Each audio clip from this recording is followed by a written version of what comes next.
दिल्ली में मित्रों ने, सभी कार्यकर्ताओं ने, अपने नेताओं ने सबको अभिनंदन किया। मैं उसका आभार मानता हूँ।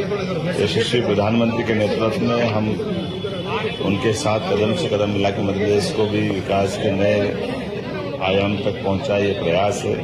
खासकर युवाओं, बेरोजगारों, गरीब, महिला, जो चारों आयाम है, चारों सेक्टर में हमारी सरकार अच्छे से काम करे और सभी को साथ लेकर के आगे बढ़े। इस संकल्प के साथ हमारी विदेश यात्रा थी।